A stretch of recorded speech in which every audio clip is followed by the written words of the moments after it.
Hello, good morning mga kabakal. Magandang morning sa ating lahat.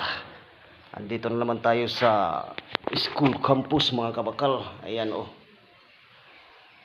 Naglinis ako ng bodega ngayon kasi sobrang daming basura.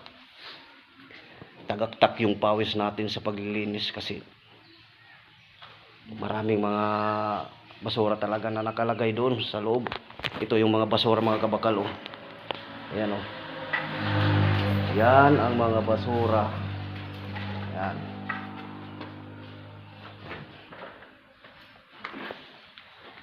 Yan ang mga basurang galing dito sa loob ng bodega. Yan.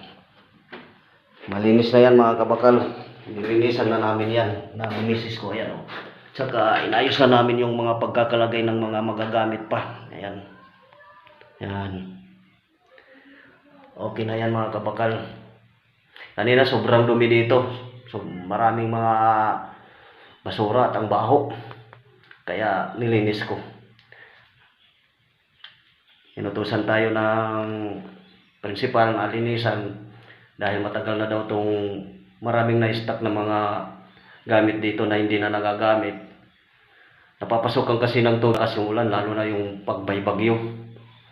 Kaya yung mga ibang gamit nagkabasaan dito. Yan.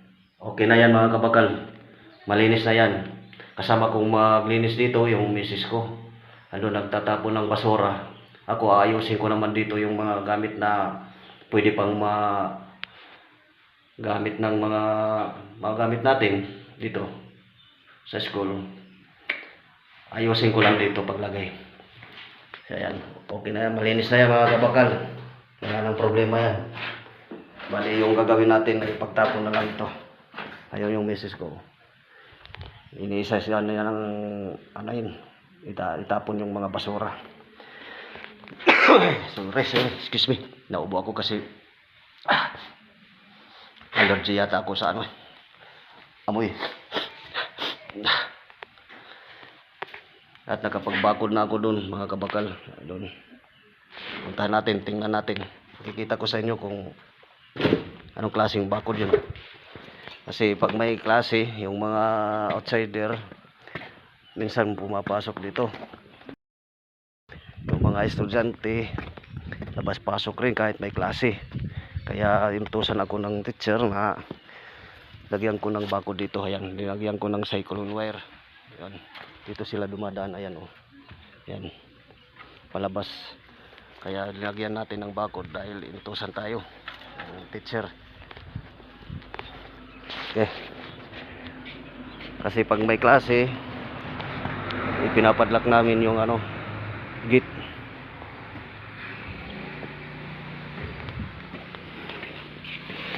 Pinapadlock natin yan mga alas 8 ng umaga. Tapos pag alas 11:30 binubuksan namin dahil kakain yung mga student. Ayan yung misis ko. Tatapon ng basura. Kaya mga kabakal,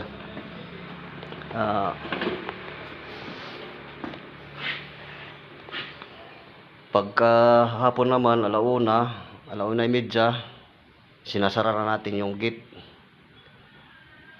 Yung kasama ko yung nagsasara. Pagka alas 4 ng hapon din, binubuksan na. Para pag tapos na yung klase ng mga bata, ng mga estudyante, pwede na silang lumabas. Okay. Okay mga kabakal, tapon muna tayo ng mga basura mga kabakal. Ang dami mga basura. Nako, sobra-sobra. Okay lang, trabaho natin yan. At least pagpapawisan tayo, pinagpapawisan na tayo. Sobrang pagod natin dito sa mga basura na yan. Hanggang dito na lang mga kabakal. Maraming salamat sa panunood ng mga videos na ina-upload ko dito sa YouTube channel ko. Please like, share, and comment. At subscribe na po kayo dito sa YouTube channel ko. Hit the notification bell para updated po kayo lagi sa mga videos na ina-upload ko dito sa YouTube channel ko. God bless you all. Babu.